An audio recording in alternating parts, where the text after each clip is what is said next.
Assalamualaikum warahmatullahi wabarakatuh. Perkenalkan, nama saya Amanda Friska dengan NIM 2130401010, kelas Persya 4A, mata kuliah Hukum Perbankan. Pada video ini saya akan menjelaskan jurnal yang telah saya review, yaitu jurnal yang pertama, Jurnal Hukum Perbankan tentang rahasia bank.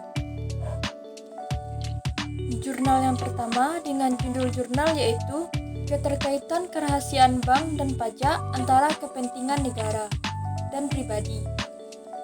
Volume dan halaman, volume 16, halaman 213-234. Tahun 2019, penulis Ahmad Yasin, reviewers Amanda Friska, tanggal reviewers 16 Mei 2023. Latar belakang. Bank sebagai keuangan eksistensinya sangat tergantung dari kepercayaan masyarakat yang menjadi nasabahnya. Oleh karena itu, untuk menjaga kepercayaan nasabah tersebut, bank harus mematuhi ketentuan mengenai rahasia bank.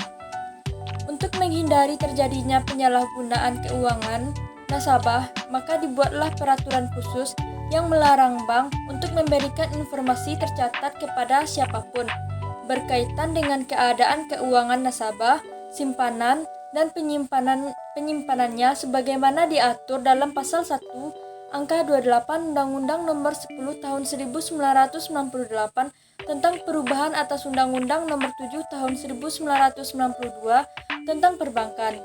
Rahasia perbankan juga merupakan kunci utama kesuksesan dan kepercayaan suatu bank di mata nasabah. Oleh karena itu, rahasia perbankan ini haruslah dilindungi oleh pihak bank untuk menjaga kepercayaan nasabahnya.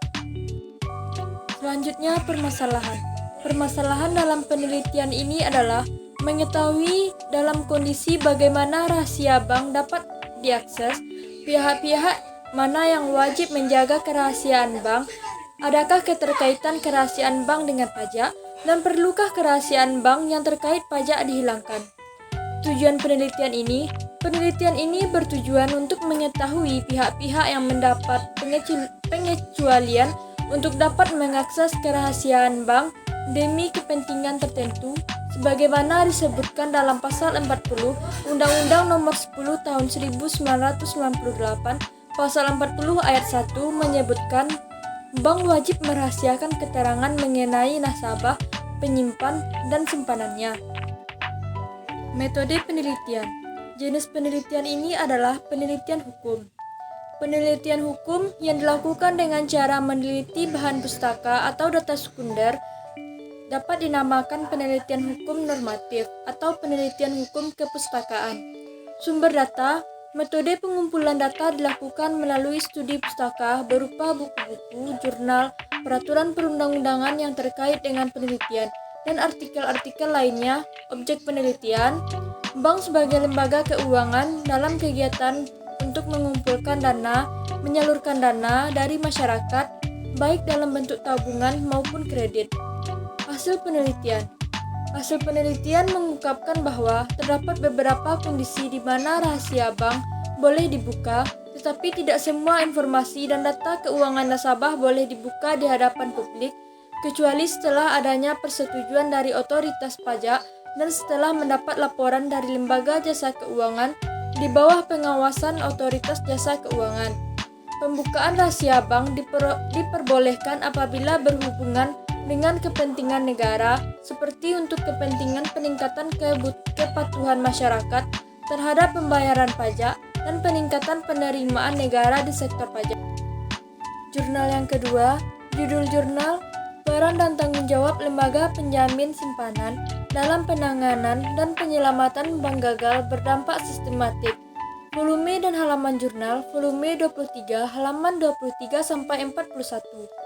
Tahun 2016, penulis Indah Rahadian, reviewers Amanda Friska, tanggal reviewers 16 Mei 2023. Latar belakang. Latar belakang dalam rangka mengatasi krisis dan ancaman kehancuran sistem perbankan, pemerintah Indonesia telah menghentikan sistem penjaminan berdasarkan blanket guaranti. Pelaksanaan sistem penjamin berdasarkan blanket guaranti pada satu sisi dapat meningkatkan kepercayaan masyarakat terhadap perbankan.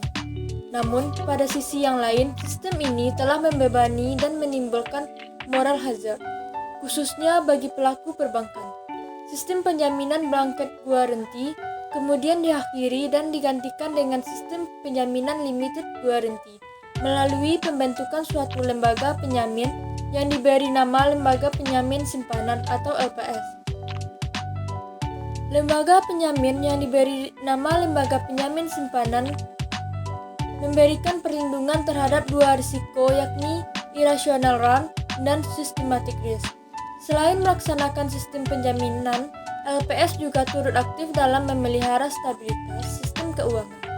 Peran aktif tersebut salah satunya terwujud dalam tindakan penanganan dan penyelamatan bank gagal, baik penanganan bank gagal yang tidak berdampak sistematik maupun penanganan bank gagal berdampak sistematik.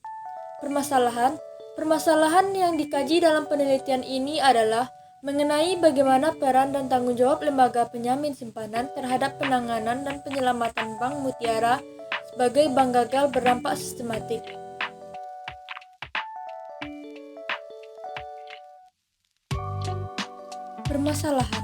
Permasalahan yang dikaji dalam penelitian ini adalah mengenai bagaimana peran dan tanggung jawab lembaga penjamin simpanan terhadap penanganan dan penyelamatan Bank Mutiara sebagai bank gagal berdampak sistematik.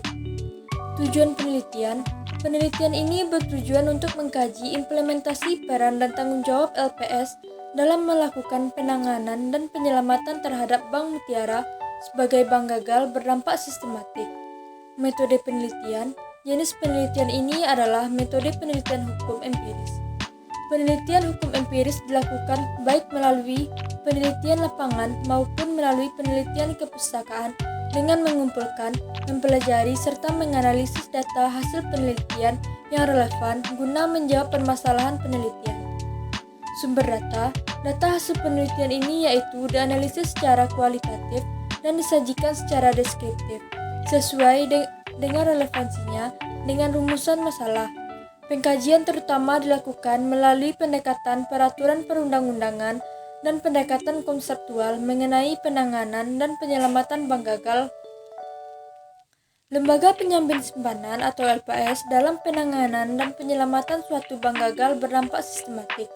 Hasil penelitian ini mengungkapkan bahwa penanganan dan penyelamatan terhadap suatu bank gagal berdampak sistematik dapat dilakukan oleh LPS dengan memilih satu di antara dua opsi, yakni yang pertama, penanganan dengan mengikut sertakan pemegang saham lama. Yang kedua, penanganan tanpa mengikut sertakan pemegang saham lama. Penanganan Bank Mutiara oleh LPS dilakukan tanpa mengikut sertakan pemegang saham lama, mengingat pemegang saham lama tidak dapat memenuhi persyaratan guna diikut sertakan dalam tindakan penanganan. Penanganan dan penyelamatan terhadap Bank Mutiara dilakukan oleh LPS melalui mekanisme penyertaan modal sementara tanpa mengikut sertakan pemegang saham lama. Sebagai konsekuensi yuridis atas tindakan PMS, maka LPS wajib melakukan penjualan divestasi atas saham Bank Mutiara sesuai dengan jangka waktu yang telah ditetapkan oleh peraturan perundang-undangan, yakni selambat-lambatnya pada November 2014. Demikianlah review jurnal yang dapat saya sampaikan. Terlebih terkurang mohon dimaafkan. Assalamualaikum warahmatullahi wabarakatuh.